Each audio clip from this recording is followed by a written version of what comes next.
Yeah.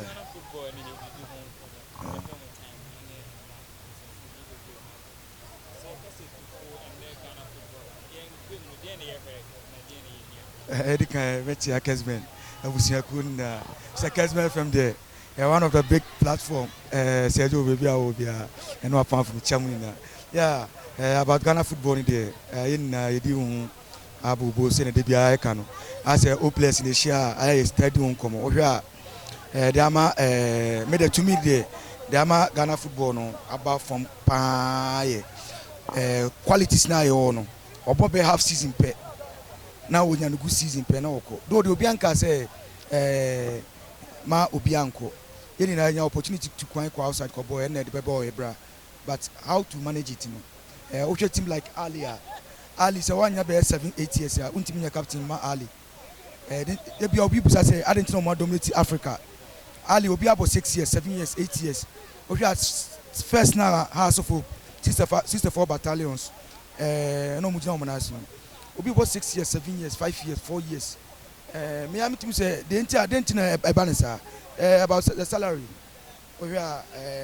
players no edi mine. We na good form na onya salary na. Omuso mu says kan.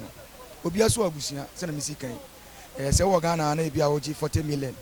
Na obi free Tanzania ba. Na okasa about $2,000 to be frank. Ubekwaja no. But the evidence say since over baby a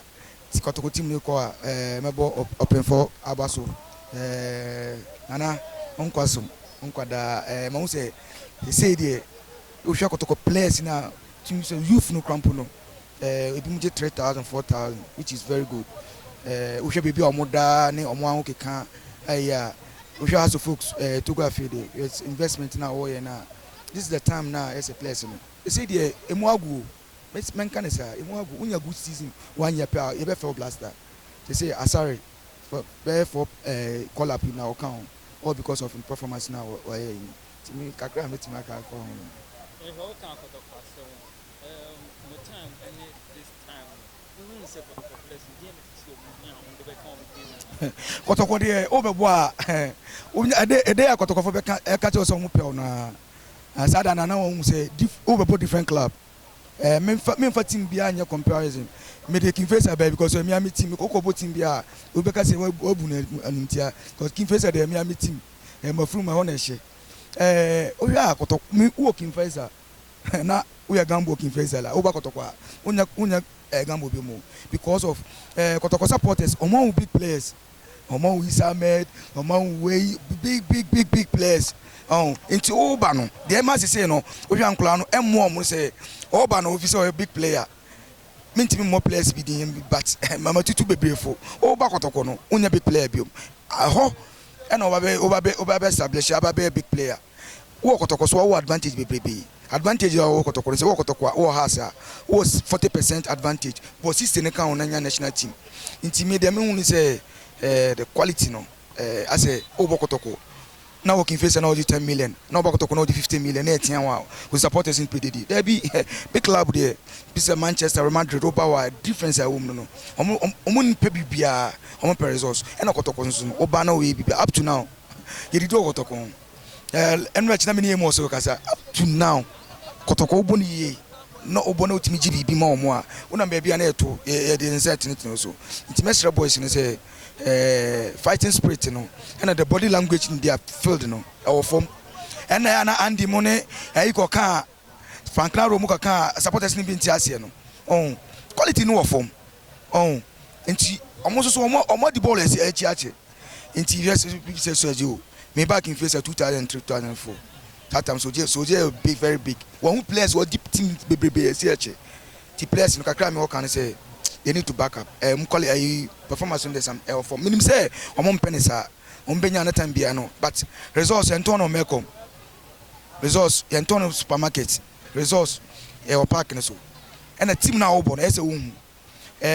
players no bebrebe o minimum say me kremoni ntina make us na your life bi wo ho oba Kotoko ne house eni kwan say udh you obi wo ho for instance make make say player like Jordan Opoku Jordan,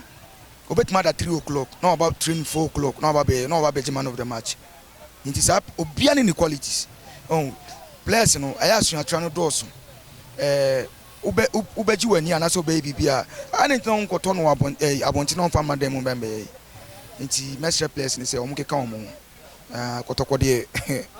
umfa ne totoro sa e ba be tutam ambulance ro baba fie ope ompio but so obo na o sha sebi wo do to yogurt company be ni sika na ye de amount madam fu bi ka asem bi wo si de ntira on mehwe bo kotoko matches ni se ya hye ya awie no na etibas mu nsan no yogurt afi na no ekwa peka akofi enti message on back kan mo kakra amaye we currently this season Kotoko go started and not against Karela last season Karela shen but this season was shen was so atrema was shen go na was shen who said this season Kotoko no forget about the players on matono me dey be ameka me no credit heading in so atrema team no uka go back na ko here line up from face Kotoko no how many players in the ball last season na ko here Kotoko players in how many players in the ball last season it's all about the teamwork and individual play individual they bet me have to be oba for instance your Madrid your challenge is on face good quality names BBA but I the amomo or because if you aba be shishim into team no there make it bad amomo but and this is the time I some work hard because about 8 players started not last season it is very very tough momo into omona as omo hero omo no nice form yes I dey omo fan to sa team bi ambefa ombehia ni team bi ombehia ni bi even division 1 promotion omo a ombefan very difficult.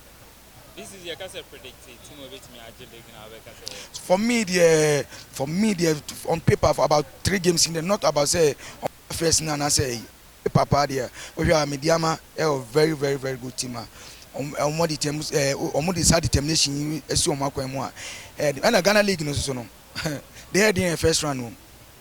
menka say fix Martin because on my for past 3 years in the kika kono Ghana league ubo first and no nya baby gina obeje league no enti say Europe no scan run no na ending but Ghana league no on metima say last 2 season e kiko course no ama interest no ayeden e ba form enti mediama de omo na me obi an okuta good team pa omo very disciplined answer at my phone omanya bad but Kotoko has there this season there me menya there na me am club Kotoko Agile League but this season there menya sure say me club bit ma je bia next season na ne kra na me can I say yes but me menya there me pem there na Kotoko Agile League no anka me pem there Kotoko nsha has home away no Agile League no me be me depa but on paper there ya bought 3 matches yes me there ma omo but I'm very very good team. Lastly, Kotoko has rivalry at the same. Currently, and I say first na odia compare. Kotoko has a debut obesan Kotoko na obesan has ya sa you know ubetimi anya udin or that's at the same time so no ubetimi akọ off me kai me first season Kotoko me colleague back me pese me body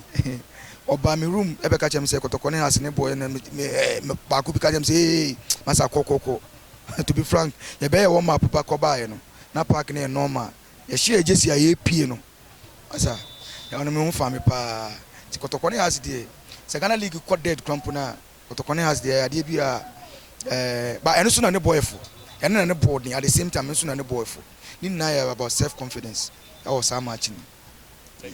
yes that's it